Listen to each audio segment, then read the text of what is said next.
9వ తారీఖు June 9. June 9 అంటే కూటమి ప్రభుత్వం ప్రమాణ స్వీకారం చేసిన రోజు. కరెక్ట్గా సంవత్సరం క్రితం కూటమి ప్రభుత్వం ప్రమాణ స్వీకారం చేసింది. అధికారంలోకి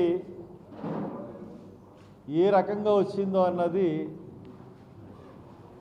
మనందరం కూడా చూసాం. With thumping majority. అసలు ఆ మెజారిటీలు అవి చూసుకుంటే మెజారిటీలు కూడా ఎక్కడ ఊహకు అందలేని మెజారిటీలతో గెలిచింది. ఇంకా ఇంత మెజారిటీతో ప్రజలు మ్యాండేట్ ఇచ్చిన తర్వాత ఎందుకు మ్యాండేట్ ఇచ్చారు ఇంత ప్రజలు? జగన్ గవర్నమెంట్ చాలా సంక్షేమ పథకాలు కూడా అమలు చేసింది. ఏదో మార్జిన్ తక్కువగా ఉండాలి చెప్తే ఇంత ఇచ్చిందంటే జగన్ పథకాల కన్నా అన్ని పథకాలు కూడా ఈయన ఎక్కువిస్తా అన్నాడు. అన్ని పథకాలు ఎక్కువిస్తా అన్నాడు. ఇంకా లేనిపోయిన అన్నీ కూడా పెట్టాడు. మెయిన్ 6 పథకాలు, సూపర్ 6. అసలు సూపర్ 6 అంటే ఏంటి? సూపర్ 6 అంటే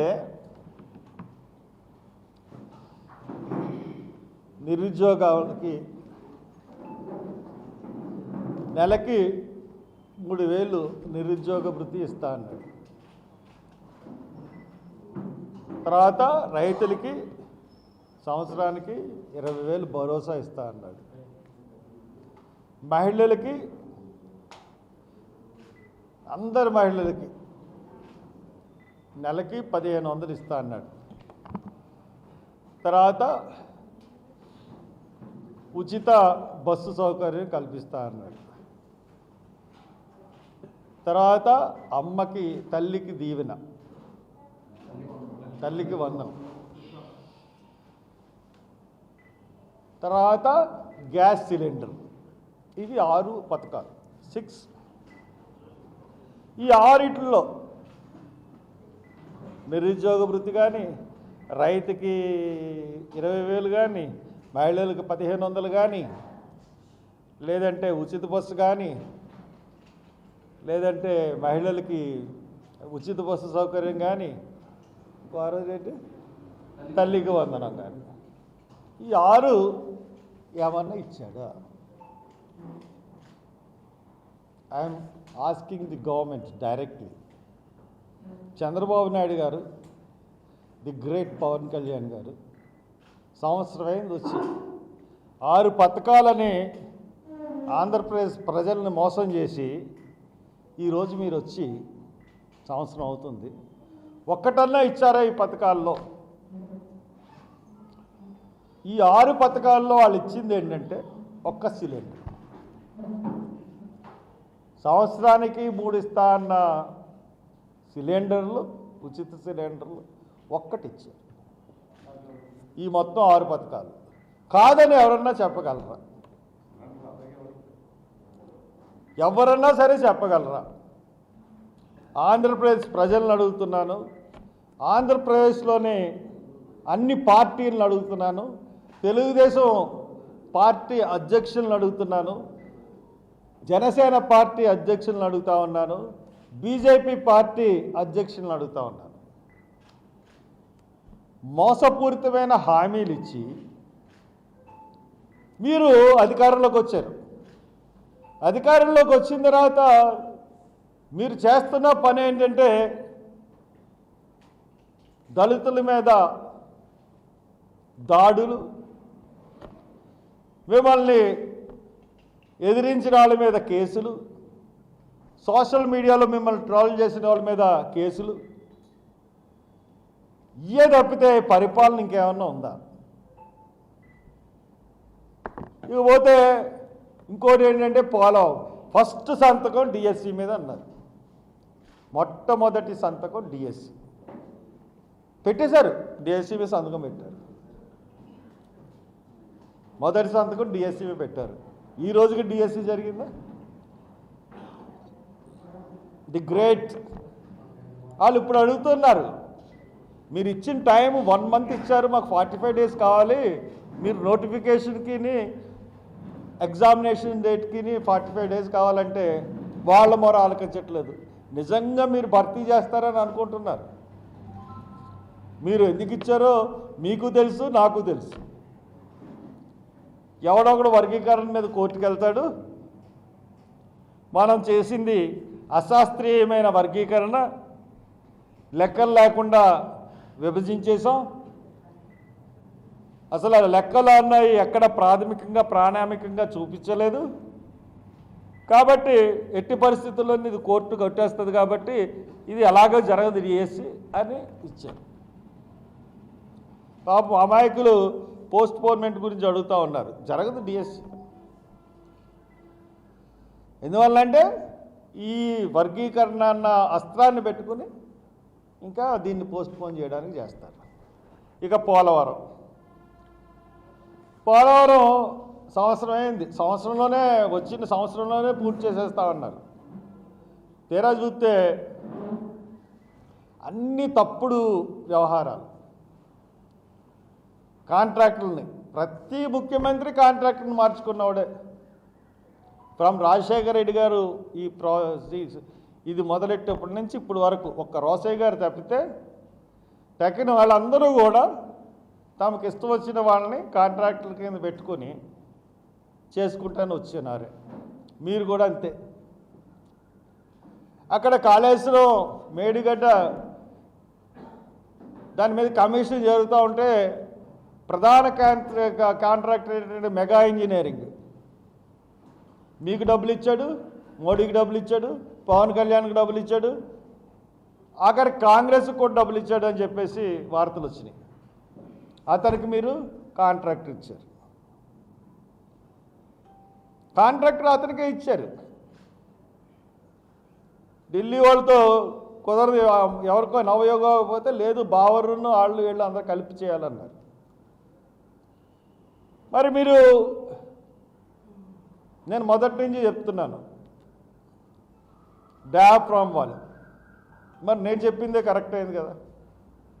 మరి ఇంతకుముందు కట్టినట్టుగా డయాఫ్రామ్ వాళ్ళు ఇప్పుడు ఎందుకు కట్టలేదు? ఇప్పుడు కట్టినట్టు ఇంతకుముందు ఎందుకు కట్టలేదు? ఇప్పుడు వ్యాసార్థం పెంచారు డయాఫ్రామ్ వాళ్ళు. అప్పుడు సన్న డయాఫ్రామ్ వాళ్ళు, ఇప్పుడు బాగా 2 డయాఫ్రామ్ వాళ్ళు బదులు పెద్ద డయాఫ్రామ్ వాళ్ళు కట్టారు. కానీ నిన్న ఇప్పుడు ఎక్స్పర్ట్స్ కమిటీ ఏం చెప్పిందంటే చాలా క్లియర్గా చెప్పింది, ప్రతి పునాది కూడా రాక్ లోనికి వెళ్ళమంది. కానీ మీరు ఏం చేస్తున్నారు? లాస్ట్ టైం ఏమో 0.9 కిలోమీటర్స్కి వెళ్ళారు, ఇప్పుడు 2.1 కిలోమీటర్స్కి వెళ్ళారు. ఈ 2.1లో అక్కడక్కడ రాతి పొరలు వెళ్తున్నది, కానీ పూర్తిగా మనం చూసుకున్నట్టయితే రాతి పొరలకి మొత్తం ప్రాజెక్టు వెళ్ళట్లేదు. అందుకనే నిన్నుపుల కమిటీ మేము తప్పుకుంటాము, మేము చెప్పినట్టు కట్టకపోతే అని కూడా ప్రకటించింది. మీకు అనుకూలంగా ఉన్న వార్తలే మీ పత్రికలు ప్రచురిస్తాయి, మీకు అననుకూలంగా ఉన్న వార్తల్ని చెయ్యం. ఇంకొక విషయం ఏం చెప్తున్నానంటే, నేను బనకచర్ల ఎందుకండి, ఎవరి కోసం బనకచర్ల? 14 సంవత్సరాలు 15 సంవత్సరాలు ముఖ్యమంత్రి, ఈ రోజుకి 15 సంవత్సరాలు ముఖ్యమంత్రి. మీరు 15 సంవత్సరాల్లో మీకు బాగా అర్థమైంది ఏంటంటే, ప్రాజెక్టుల మీద ఎక్కువ కమిషన్లు వస్తాయి. ప్రాజెక్టులు కడితేనే, ఇది ఈ బహుళార్థ సాధక ప్రాజెక్టులన్నీ international mafia. It's international mafia. నదులు ఇంతకుముందు నదులు పారినప్పుడు అవసరమైన చోట్ల ఆనకట్టలు కట్టి నీరు ఆపి, అలాగే ధవళేశ్వరం ఆనకట్ట కట్టి మన ప్రాంతాన్ని సస్యశ్యామలు చేశారు.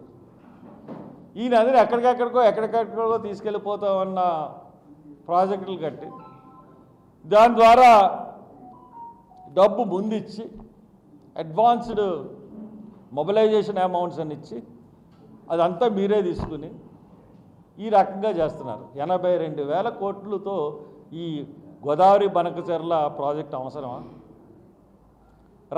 రతనాలసీమని రాయలసీమంగా చేస్తానని ప్రకటించారు. ఏం చేశారు? ఈ 15 సంవత్సరాల్లో మీరు ఏం చేశారు?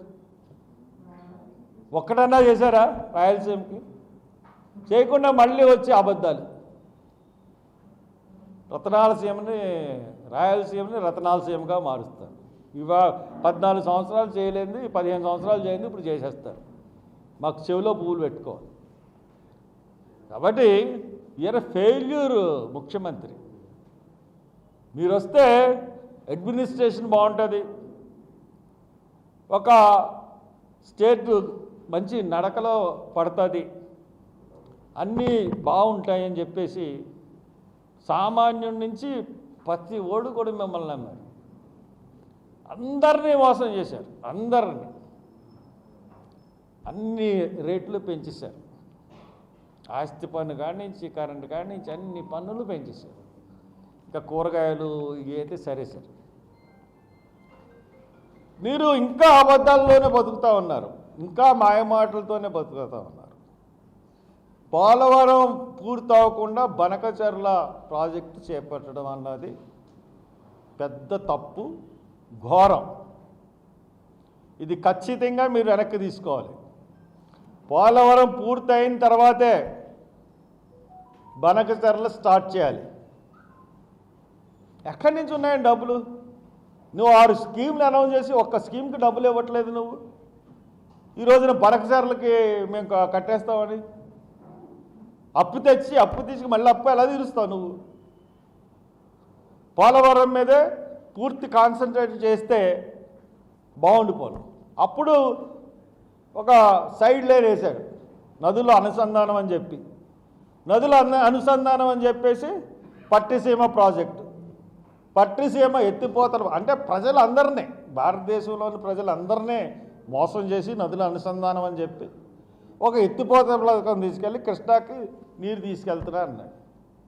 గోదావరిలో నీరు తగ్గిపోతే పట్టిసీమ ప్రాజెక్టు వల్ల వాల్యూ ఏముంది? వరదలు వచ్చినప్పుడు అక్కడ వరదలు ఉంటాయి, అక్కడ నీళ్లు ఉంటాయి. నీటి మట్టం గోదావరిలో తగ్గిపోయినప్పుడు పట్టిసీమలోకి నీళ్ళు ఎలాగెళ్తాయి? రేపు పొద్దున బనకచెర్ల పరిస్థితి ఏంటి? పోలవరం కట్టిన తర్వాత ఇవన్నీ ముందు చూపు లేకుండా కమిషన్ల గురించి కక్కుర్తిపడి నిజంగా చాలా దారుణంగా వ్యవహరిస్తున్నాడు ముఖ్యమంత్రి గారు. చాలా అత్యంత బాధాకరమైన విషయం ముఖ్యమంత్రి గారి పాలన కానీ, ప్రవర్తన కానీ అన్నీ. ఇకపోతే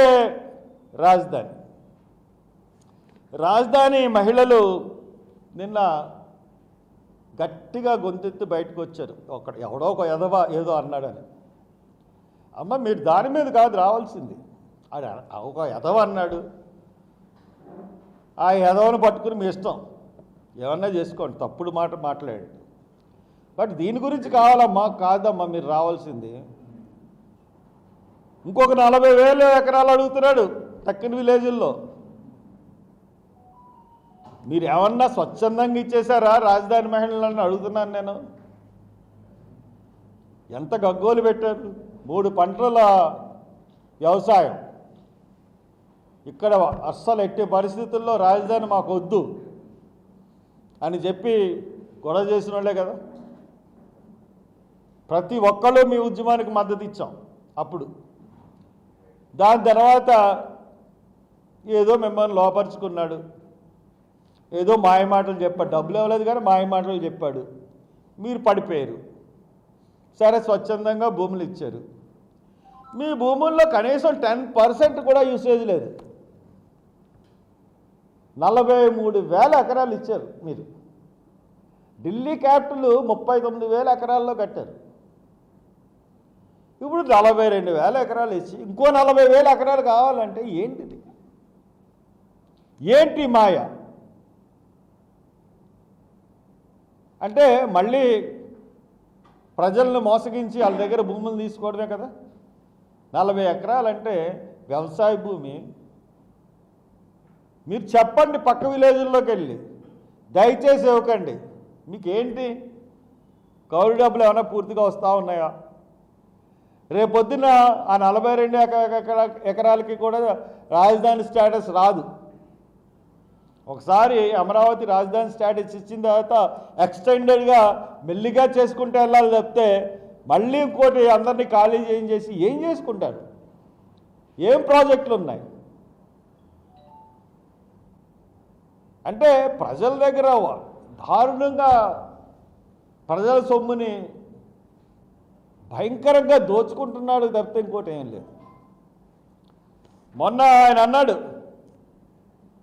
ప్రవీణ్ పగడాల సహజ మరణం అయితే, ప్రవీణ్ పగడాల అంట పాస్టర్ అంట, సహజ మరణం అయితే ఈ పార్టీ మన ఏదో హత్య జరిగిందని చెప్పి కొంచెం చిల్లరగా మాట్లాడాడు.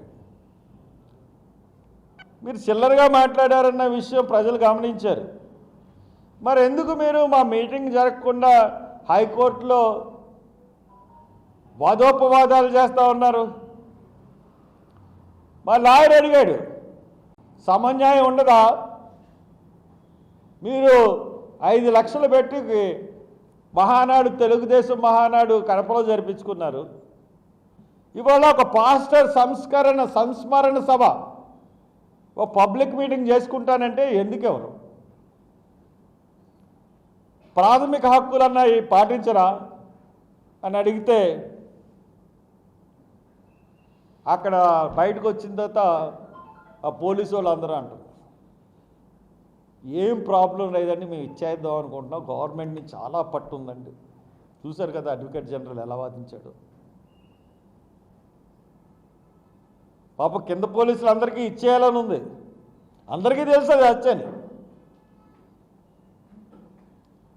హత్యని అందరికీ తెలుసు. ఏళ్ళ చేతిలో కూడా ఏం లేదంటే అసలు అక్కడ వాళ్ళ ఇంట్లోంచి ల్యాప్టాప్ ఎవరు పెట్టుకెళ్ళారు, ఐప్యాడ్ ఎవరు పెట్టుకెళ్ళారు? ఫస్ట్ నుంచి నేను ఇదే క్వశ్చన్ అడుగుతూ ఉన్నాను.